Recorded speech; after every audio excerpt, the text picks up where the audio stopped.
영지주의. 이 사람들은 영만 중요한 거예요. 영만. 육은 중요한 게 아니야. 그러니까 예수님은 영이라는 거예요. 육이 아니라.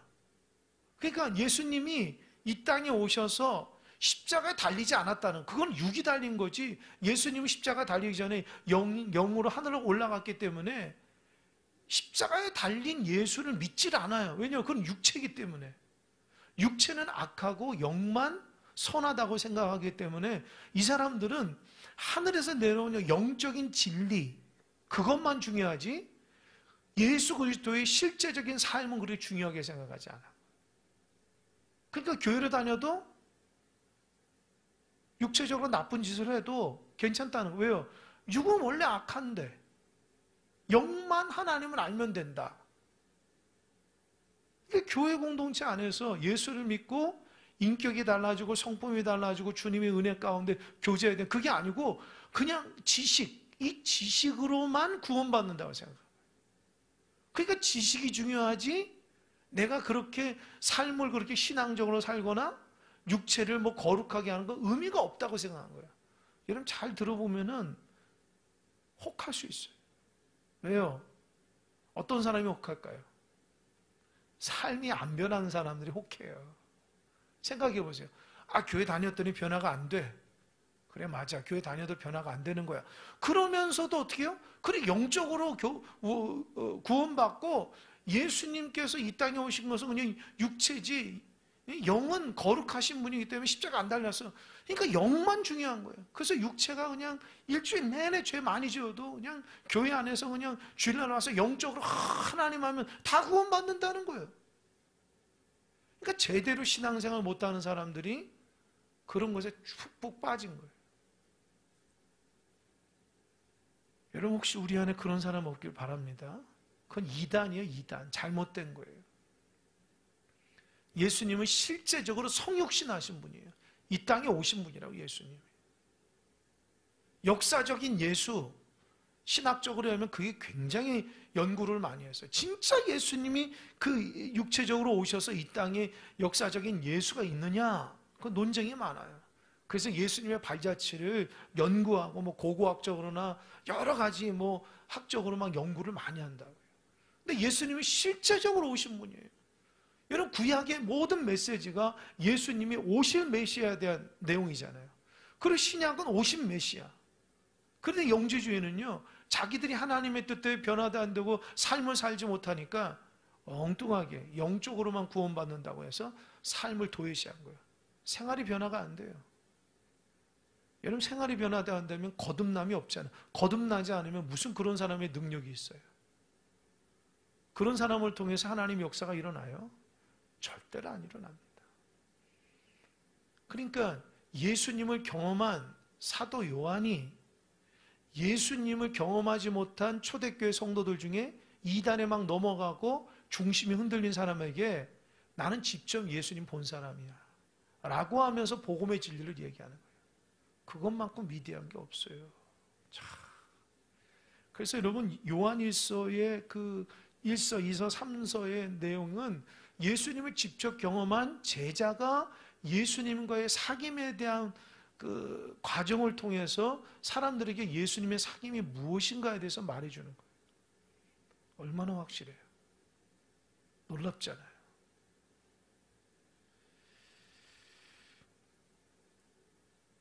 그러면 1절 한번 읽어볼게요. 1절 우리 다 같이 한번 자막 보고 1절 한번 읽어볼까요? 시작. 태초부터 있는 생명의 말씀에 관하여는 우리가 들은 바요 눈으로 본 바요 자세히 보고 우리의 손으로 만진 바라. 1절 보면 아주 거창하게 시작해요. 태초부터 있는 생명의 말씀. 여러분 생명의 말씀이 누구죠? 예수님이에요. 그러면 생각해 보세요.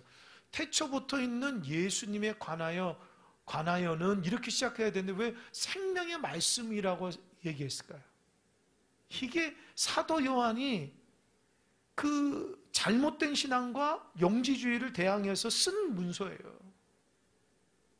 첫 번째로 보세요. 태초부터 있었다고요. 그러니까 예수님이 어느 시점에 딱 태어났지만 예수님은 태초부터 계신 분이라는 거예요. 영원한 생명이라는 거예요. 그러니까 자막됐습니다. 예. 그러니까 사도 요한 입장에서는 예수님과 3년 반 동안 있으면서 1절에 보면 아까 뭐라고 그랬어요? 우리가 들은 바요, 눈으로 본 바요, 자세히 보고 우리의 손으로 만진 바라. 여러분, 생명의 말씀을 보고 듣고 만진다는 말이 좀 이상하잖아요. 예수님을 보고 예수님의 말씀을 듣고 예수님을 터치하고 이런 건 이해가 되잖아요. 근데 왜 이렇게 어렵게 썼을까? 왜 이렇게 어렵게 썼을까? 이유가 있어요. 첫 번째 이유는 그 당시 영지주의 사람들이 예수님이 진짜 실제적으로 있었냐?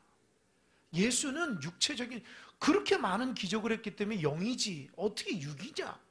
라고 하면서 예수님의 육체를 인정하지 않았어요.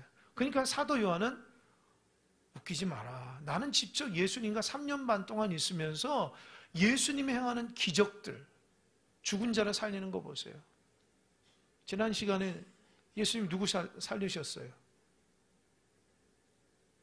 3일밖에 안 지났는데. 그러니까 말씀을 들을 때만 아는 거예요. 예수님 누구 살렸어요?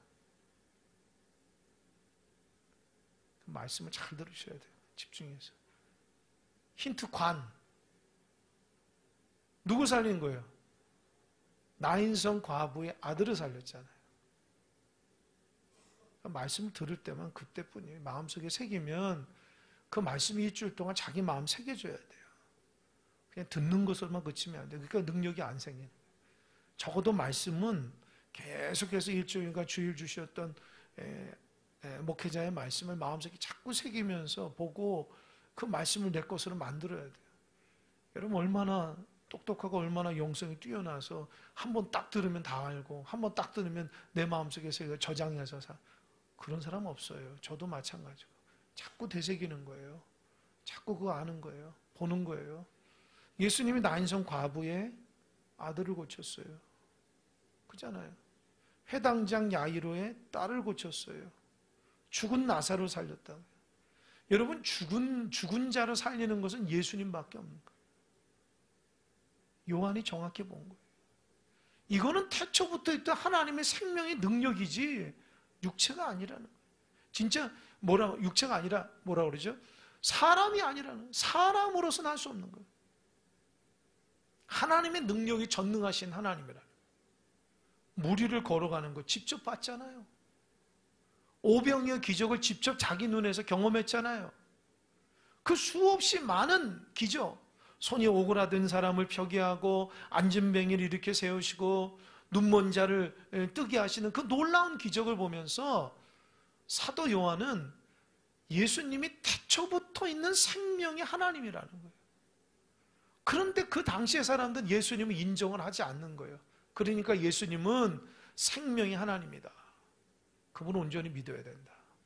그게 첫 번째 말하려고 한 메시지. 두 번째 메시지는 뭐냐? 태초부터 있는 생명의 말씀에 관하여 라는 말은 두 번째는 무슨 말이냐? 예수님은 어제나 오늘이나 영원토록 동일하신 분이라는 거예요. 그것이 히브리 13장 8절에 있잖아요. 하나님은 어제나 오늘이나 영원토록 동일하신 분이기 때문에 그 50년 전에 역사하셨던 예수님이나 지금 50년을 뛰어넘는 지금 초대교회 성도들에게 얘기하는 사도 바울이 예수님의 메시지는 동일한 능력을 갖고 있다는 거예요. 그게 뭐예요? 예수님 우리의 구원자라는 거예요. 할렐루야? 그러면 지금 2000년이 지난 지금도 여전히 주님의 말씀이 유효할까요?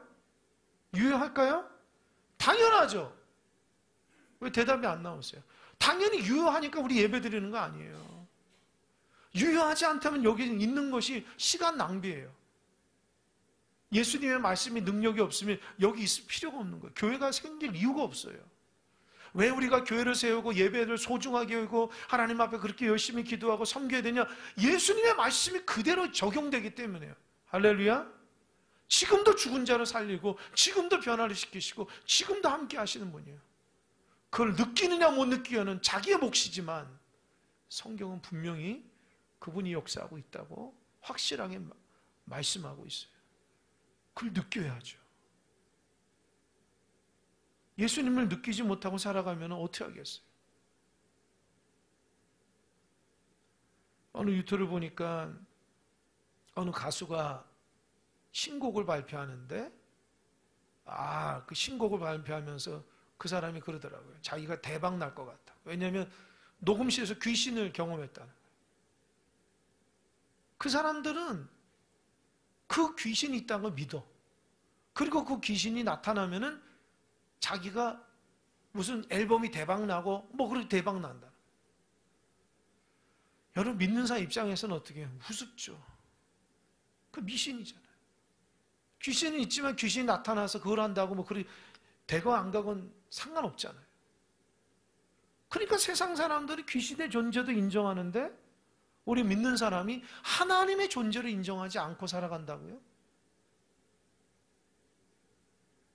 여러분 오늘도 매 순간마다 주님과 함께 하심을 꼭 기억하시기 바랍니다. 제가 늘 얘기하지만 하나님이 안 보이는 것은 왜 안 보인다고 그랬어요? 제가 지난번에 참 귀한 말을 했잖아요. 왜 안 보인다고 그랬죠? 기억나시는 분 있어요? 하나님이 안 보이는 이유가 뭐라고 그랬죠? 그러니까 잘 새겨요. 이건 굉장히 영적인 말인데 너무 크셔서 안 보인다고 그랬잖아요. 기억나요? 너무 크셔서 안 보인 거예요. 개미가 내 발바닥에서 조그만 개미가 나타나는데 그 개미가 나라는 사람이란 존재를 인정해요? 인정하냐고요.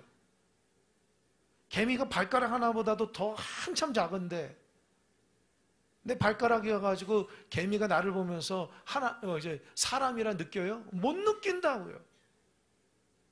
그처럼 하나님은 더 큰 하나님이기 때문에 우리가 안 보여. 너무 우리 눈에 다 안 들어와. 우리 눈에 안 들어오신다고요. 하나님 너무 크셔가지고. 그러니까 하나님이 내 눈에 다 들어와야지 하나님이라 그런 교만이 어디 있어요. 내 생각 안에 다 잠겨 있어야지 그게 하나님이고 내가 느껴야지만 하나님이고 그런 교만이 어디 있어요. 하나님은 내 눈에 다 담을 수 없고요. 내 마음에 다 담을 수 없고요. 내가 다 느낄 수 없는 거예요. 너무 크신 분이기 때문에. 그래서 여러분들 겸손한 마음으로 크고 놀라우신 하나님, 그 하나님을 찬양하며 경배하며 주님이 늘 함께 있다는 거 잊지 마시기 바랍니다. 제가 어느 날 그걸 깨달은 거예요. 여기 교회 쓰레기장에서 이렇게 정리를 하는데 개미들이 이렇게 쓰레기장에서 이렇게 뭡니까 단 거를 가져가니 가사뿌리를 가져가니 줄을 서서 쫙 가다고요. 그래서 내가 심심해가지고 한번 이렇게 딱 막아봤어요. 이 막아봤더니만 이 개미들이 내 발을 이렇게 건너는 게 아니라 옆으로 이렇게 또 이렇게 해서 벌려서 가더라고요. 또 이렇게 막으니까 또 벌려서 가요. 그러니까 그 개미는 내가 사람이라는 걸 느끼지 못하는 거예요. 그래서 건물이거나 이해하겠죠. 그 순간 그러는 거예요. 그 개미를 보면서 야 내가 이렇게 하는 건 너희도 모르지 요놈들. 에? 내가 너희들 이렇게 발로 죽일 수도 있고 살릴 수도 있고 물로 이렇게 할 수도 있어.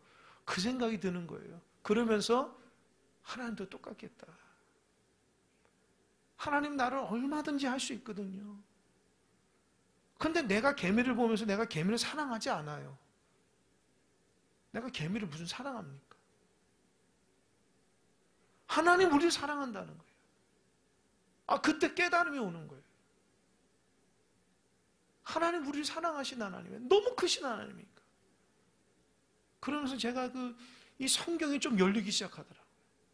내가 하나님의 그 만남과 이 교통이 그렇구나. 하나님 너무 크셔서 내가 안 보인 거지. 자꾸 하나님을 내 눈 안에 누려고 하고 내 생각에 누려고 하면 그런 교만이 어딨나. 하나님은 살아 계시는데 내가 그분을 조금이라도 보면 그 감사할 따름이다. 그러니까 사도 요한은 예수님을 보면서 전능하신 하나님이라는 거예요. 그냥 인간이 아니라. 그리고 그 예수님이 어제나 오늘이나 동일하신 분이기 때문에 그분을 통해서 신앙생활 잘해야지. 이단에 넘어간 것이나 아니면은 예수님 믿으면서도 하나님 앞에 온전치 못한 모습으로 살아가는 것에 대해서 지적을 하고 있는 거예요. 사실 주일날 설교가 5절부터 10절이에요. 그러니까 연결해서 이제 설교를 하려고 하는데, 그래서 1절에서 4절을 잘 알아야지 5절에서 10절의 내용을 잘 알 수 있어요. 또 2절 한번 읽어볼까요? 2절 시작. 이 생명이 나타나신 바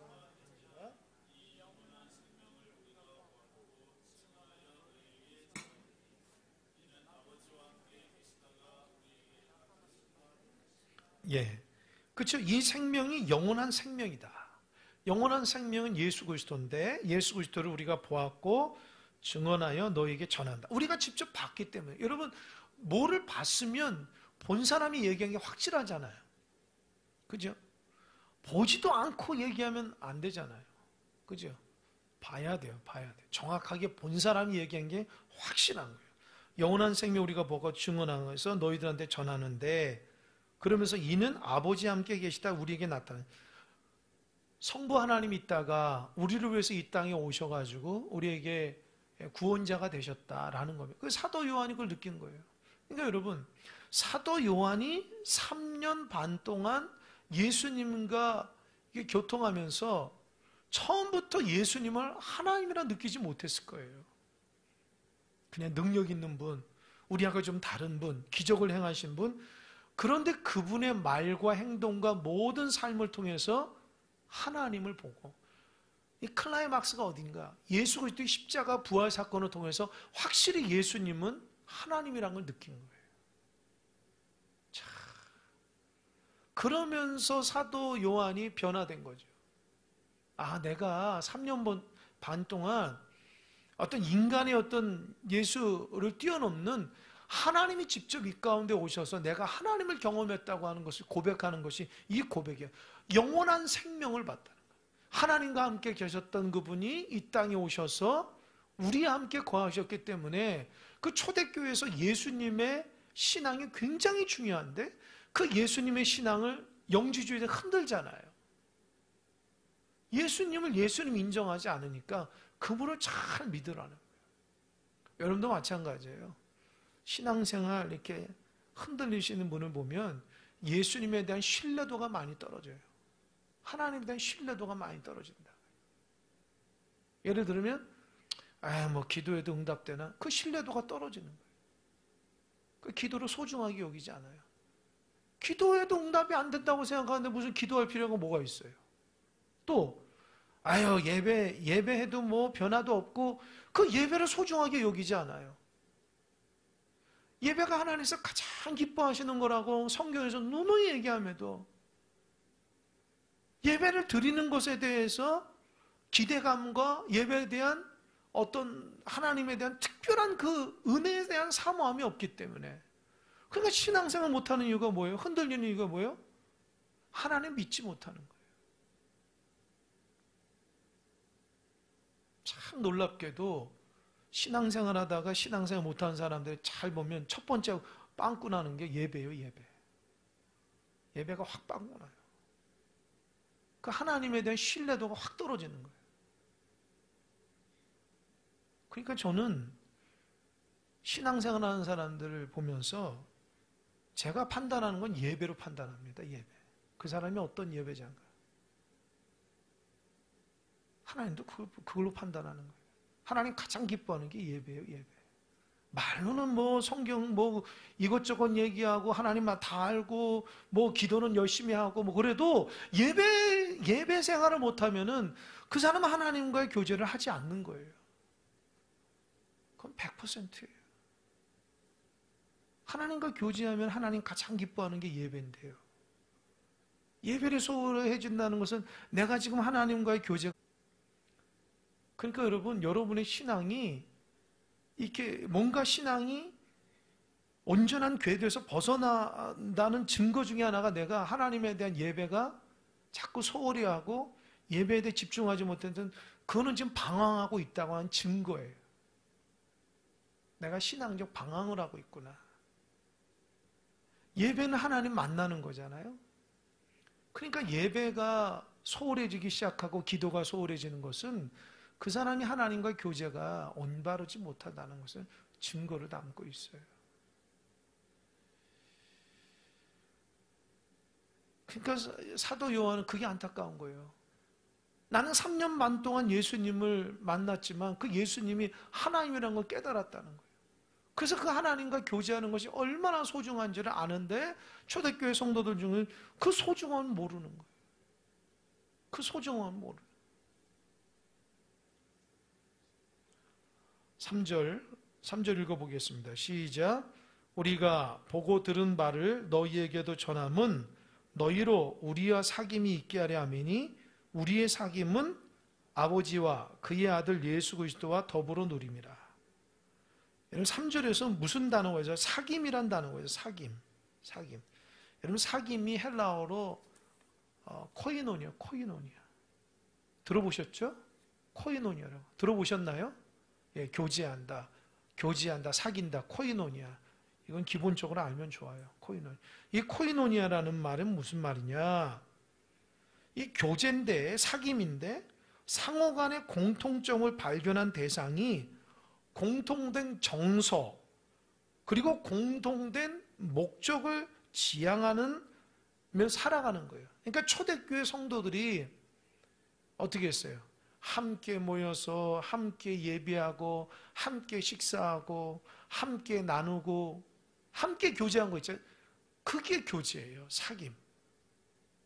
그러니까 여러분 교회에서 교제하는 게 내가 친한 사람만 친하는 건 교제가 아니에요. 그건 교제가 아니에요.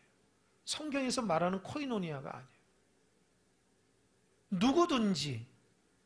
누구든지 그들과 함께 예수 그리스도를 함께 나누고 예수님과 같은 목적으로 한 방향을 해서 함께 신앙생활하는 게 그 나눔이에요. 교회에서 친한 사람 커피 마시고 얘기하고 그건 진정한 나눔이 아니에요. 모든 성도들과 함께 공평하게 동등하게 누구든지 그리스도의 형제 자매로서 함께 주님의 은혜를 나누고 주님이 원하시는 공동체의 그 삶을 통해서 함께 믿음으로 동역하는 게 그게 교제고 사귐입니다. 그래서 교회 안에서는 교제가 되기 위해서는 어떤 교제가 되기 위해서는 어떻게 해야 돼요? 서로를 귀하게 여겨야 돼요. 이게 자꾸 무리죠. 저 사람 나하고 친하니까 좋고 저 사람 나하고 친하지 않으니까 멀리하고 그건 교제가 아니에요. 그건 세상 사람이나 하는 거예요. 세상 사람도 그러지 않죠. 그러니까 교회 안에서는 여러분 직장에 있는 동료들과 출근할 때 인사 안 하는 사람이 어디 있어요? 그들하고 같이 밥 먹으면서 교제도 하고 이런저런 얘기도 하잖아요. 근데 교회 안에 오면 이게 남들과 얘기 안 하시는 분들이 있으면 안 돼요. 함께 교제, 한 식구라고요. 그 교회 공동체라고요. 그 직장에서 그렇게 그 어떤 이익을 위해서 모이는 사람도 그렇게 교제하고 어울리는데 하나님의 공동체 가운데 은혜로서 모인 우리 공동체가 이게 편가르고 나누고 친하고 안 친하고 한다? 그건 공동체가 아니에요. 그리스도의 공동체.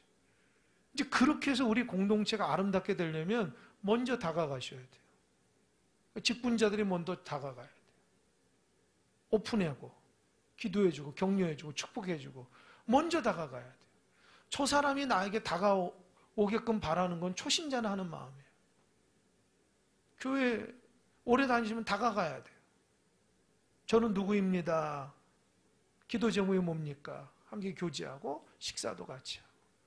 그래서 여러분들은 그 교회 다니시면서 그걸 목표로 해보세요. 우리 교회 공동체 안에 모든 성도들의 그런 기도 제목과 삶을 내가 좀 알고 기도해 줘야 됐다. 그런 마음을 가졌으면 좋겠어요. 사실 목회자는 그런 마음이에요. 누가 안 나오면 걱정이 되고 왜 안 나왔을까? 무슨 문제가 있을까? 이해되십니까? 안 나와도 뭐 이제 무슨 일이 그건 교제하는 게 아니에요.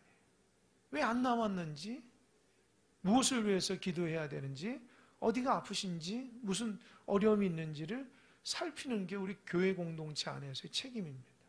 그게 안 되면 교회 오고 싶지가 않죠. 생각해 보세요. 교회 누구든지 오면 뭐 배우지 못하고 가난하고 고통사는 사람도 교회 오면 다 귀중히 여긴다고 성경에 나와 있는데, 그런 사람들 귀중히 여기면 누가 교회 오고 싶겠어요? 무리 짓고 이렇게 따로따로 하고 말도 안 시키고 대화도 안 하고, 그러면 교회 와서 신앙생활하기 쉽지가 않아요. 재미가 없죠. 그런 교회는 가고 싶지가 않은 거예요. 근데 반대로 누구든지 오면 막 환영해주고 격려해주고 축복해주고 힘을 불어주고 같이 식사하자 그러고 같이 함께하자, 얼마나 신이 나요. 그 사람이 믿음이 부족하더라도 그 사람의 교제 때문에 신앙생활을 유지할 수 있는 거예요. 그래서 사도 요한이 말하고 있는 교제가 뭐냐, 단순히 어떤 인간과 인간의 교제가 아니라 그걸 뛰어넘는 하나님과 우리의 교제라는 거예요. 하나님과 우리의 교제도 좀 친밀하라는 거예요. 사귀라는 거예요. 사귀라는 거예요. 여러분, 누구를 사귈 때에 친밀하잖아요. 친하지 않는 사람은 사귈 수 없잖아요. 그렇게 하나님과의 교제를 좀 깊이 교제하란 말이에요. 주님의 마음이 내 마음이 되고 내 마음이 주님의 마음이 되어서 내가 신앙생활에 주님과 이게 교통하는 그런 삶을 살아가야 돼요. 근데 신앙생활이 밍숭맹숭하고 내가 하나님하고 은혜도 받은 것 같지 않고 내가 뭔 소리도 모르겠고 그냥 신앙생활을 외롭게 혼자 고군분투하는 것 같고 재미도 없고, 그게 하나님과 교제가 안 돼서 그런 거예요. 하나님의 교제가 안 되고 다른 사람과 교제가 안 되니까 자꾸 외톨이 마냥 돼버리는 거예요. 신앙생활을. 요즘에 뉴스를 보니까 우울증이 많이 생긴다 그래요. 사람들이. 왜 우울증이 생기냐? 우울증이 첫 번째, 다른 사람 교제가 없어서 그래요. 교제가. 그 교회 공동체 안에서도요, 영적으로 우울증 생기는 사람들이 꽤 많아요, 여러분. 여러분 모르죠? 얼굴 보면 알아요. 우울증 걸린 사람은 탁 보면 알잖아요. 어둡고, 눈빛이 어둡고, 얼굴도 어둡고, 자꾸 사람들과 교제하기 싫어하고, 외진데 있어하고, 다른 사람이 다가오는 거 싫어하고. 그러니까 그게 영적으로 우울증의 증상이에요, 여러분. 근데 교회 와서는 이렇게 자꾸 사람과 얘기하려고 그러고 다가가려고 하고 만나려고 하고 성전에서 예배를 헌전히 뭐 찬양도 열정적으로 기도도 열심히 하고, 그런 사람들은 하나님과 교제가 올바른 거예요. 좋은 거예요. 그런 사람은 교회 오기 싶은 거예요. 왜요? 하나님 교제가 올바르니까. 근데 하나님이 교제가 올바르지 못하는 사람은 교회 오기 싫은 거예요. 왜요? 우울증 걸리는 거예요. 하나님이 무슨 말씀하는지 모르겠고 재미도 없고 하나님과 교제가 없는 거죠. 또 다른 사람과 교제도 없는 거예요. 그러다 보니까 신앙생활 안 하는 거예요, 제대로. 여러분, 그래서 영적 우울증에 걸리지 않길 바랍니다. 그 영적 우울증에 걸리면요, 자기만 마이너스예요. 큰일 나요. 신앙이 아무리 있어도요, 외톨이 마냥 혼자 다 생각하고요, 혼자 다 판단한다고요. 그 우울증 걸린 사람의 특징이라고요. 하나님은 그렇게 생각하지 않고 남들은 그렇게 생각하지 않는데 자기 혼자 다 그렇게 생각해버린 거예요. 그러니까 부정적인 생각과 안 좋은 생각들을 하나님 보고 사람들을 보기 시작하면 그게 우울증 걸린 거라고요. 그래서 영적 우울증을 조심하셔야 돼요. 그런 마음이 자꾸 들 때마다 옆 사람에게 내 위해서 기도해주고 교제해야 돼요. 사람들과 교제하고 막 움직여야지 그런 우울한 마음이 사라지고, 신앙생활도 자꾸 내가 외톨이라 생각하면 하나님 교제가 충만하면요, 아유 얼마나 예배가 즐거운데요, 기쁜데요, 하나님 찬양과 기도가 얼마나, 그것이 회복돼야 되는데 잘 보면 영적 우울증에 걸려가지고 홀로 막 이렇게 신앙생활하면서 기쁘지도 않고 힘들어하시는 분이 꽤 많다고요. 여러분, 그런 증상이 없길 바랍니다. 하나님 안에서 주님과 온전한 사귐이 돼야 되고, 기쁨의 사귐, 다른 사람들과의 교제도 올바래야지 신앙생활이 즐겁다고요. 근데 영적 우울증을 우리를 이끄는 사람이 누군지 아세요? 사탄이 그래요. 그러니까 여러분, 걸려 넘어지면 안 돼요. 공동체 안에서 군중 속에 고독감을 느끼게 하는 게 사탄이 주는 작전이에요. 예수님이 12제자 중에 가룟 유다 보세요. 얼마나 그 똑똑하고 능력 있지만 그 군중 속에 홀로 되고 홀로 고독감을 느끼다 보면 죄를 지는 거예요. 그 사람들이 그 가룟 유다가 다른 제자들과 좋은 만남하고 예수님과 좋은 만남하면 죄질 생각을 해요? 안 한다고요. 자꾸 주님을 통해서 은혜 받고 다른 사람을 통해서 영적으로 자극을 받지 혼자 이렇게 판단해서 그런 죄악된 종이 되지 않거든요. 그러니까 여러분들이 그래서 공동체가 중요한 게 뭐냐? 자꾸 교제하니까 내가 잘못된 것을 깨닫게 되고 함께 나눌 수 있고 기도할 수 있게 되고 그런 거. 그래서 예배도 마찬가지죠. 혼자 가정에서 드릴 수 있죠. 그러나 이게 예배 공동체로 드리는 게 얼마나 소중한지 몰라요. 나를 새롭게 하는 거예요. 나를 반듯하게 하는 거예요.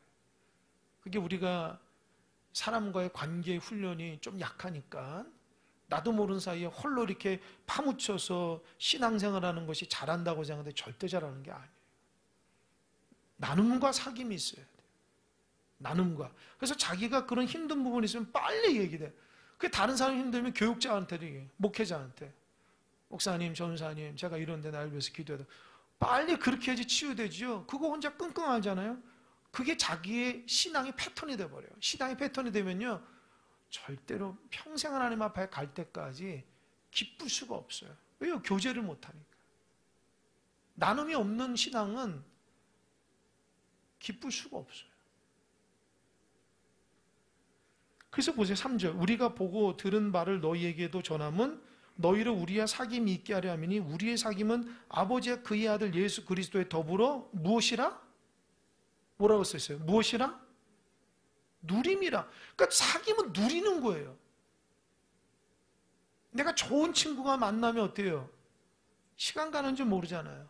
껄껄거리면 웃잖아요. 행복하잖아요. 그게 누리는 거예요.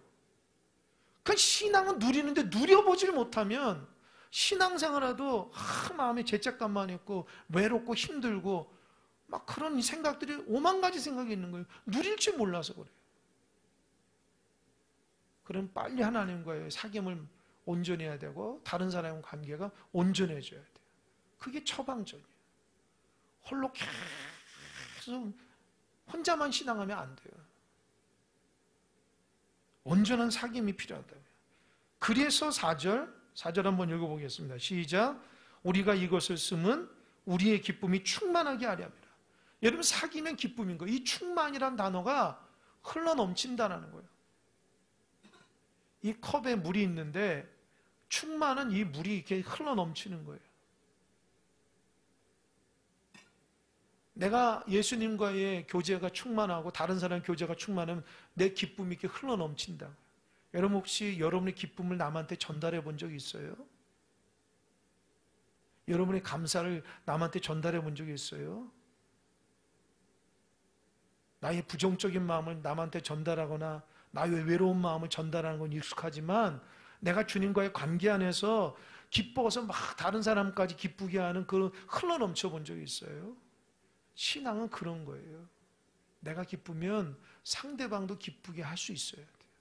내가 주님으로 받은 기쁨이 있으면은 감사가 막 표출이 돼야 돼요. 그게 안 되니까 나에게 그 충만함이 없는 거예요. 그 신앙생활 하면서 신앙생활 방황하는 사람들 특징이 뭐예요? 기쁨이 하나도 없어요. 잘 보세요. 신앙생활 방황하시는 분들. 기쁨이 없다고요. 왜 신앙생활 하는지 몰라요, 이유를. 오래 신앙생활 했음에도. 그런 은혜와 감사가 사귀지 못해서. 하나님과 자꾸 사귀고 사람들과 좋은 만남을 더 사귀면 그 기쁨이 배가 되는데 기쁘지 못한 거예요. 여러분 주변에 사람들과 좋은 만남을 하시는 분들 보세요. 여기 가서 이 말하고 저 말하고 그런 사람들 말고요. 좋은 만남을 하는 사람은 얼마나 행복해 보여요. 저 사람하고도 좋은 관계 있고 이 사람하고도 좋은 관계 있고 그런 사람이 인기가 많은 거죠. 왜요? 갈 때마다 상대방을 좋게 얘기해 주니까. 그런 사람들은 인생이 행복한 거예요. 오늘 또 누구와 만나서 식사하고 차 마시고 운동할까? 이 생각 드는 거예요. 어디 같이 교제하고 얘기할까? 얘기하는 거예요. 시간이 됐기 때문에 다 말은 못하지만 저도 요즘에 그 독서 모임이라고 그래가지고 한 몇 년 전부터 저보고 독서 모임 하자고 이렇게 얘기하시는 목사님 계셨어요. 그래서 저는 목회가 부족해서 준비할 말씀도 많고 교회 또 기도해야 할 게 너무 많아서 그런 거 잘 못하겠습니다. 라고 했는데 그 목사님이 도대체 2년 동안 날마다는 아니지, 매번 모일 때마다 연락 오고 문자를 주는 거예요. 그러니까 내가 미안해서 참이 안 돼. 미안해서. 그분이 나에게 뭐라고 그렇게 얘기해? 한결같이 얘기해 주는 거예요. 저를 어떻게 좋게 보셨는지 아니면 부족해서 보셨는지 모르겠지만 그냥 포기해도 되지 않 2년 동안 한결같이 얘기를 하는 거예요. 목사님 같이 교제합시다. 책 읽고 나눕시다. 그래서 지금 여러 번 나갔는데 가보니까 제가 느낌이 달라요. 한 7, 8명 모여서 이렇게 하는데 다른 목사님들이 얘기하는 거 보고 제가 많이 느껴요. 하나님의 은혜라는 거예요. 나만 알고 있었던 것을 다른 사람에게 얘기하는 거 들어보니까 저분은 저런 좋은 생각이 있구나. 제가 도전을 받는 거예요. 그러다 보니까 내가 그 모임에 이제 나도 자발적으로 나가게 되는 거예요. 왜요? 내가 도움받으니까. 그런 교제니까 같이 식사하기도 하고 교제하기도 하고 차도 마시고 교회에 대해서 함께 기도도 하고 이런저런 얘기를 하니까 제가 도움을 받는 거예요. 교제도 마찬가지예요. 여러분 참 혼자 신앙생활하면 안 돼요. 자꾸 나눠야 돼요. 내가 교회 공동체 안에서 내 속마음을 드러내서 그런 사람들이 있어야 돼요. 그걸 얘기하는 것을 굉장히 죄악시하고 나를 약하게 볼 줄, 그게 아니라니까요. 오히려 그렇게 하는 사람들이 바보같이 보이는 거예요. 왜 나눌 줄 모를까? 신앙생활 저렇게 오래되고 직분자인데 왜 나눌 줄 모르지? 다가올 줄 모르지? 왜 함께 할 줄 모르지? 하나님과의 만남에 대한 기쁨이 이게 흘러넘치질 않는 거예요.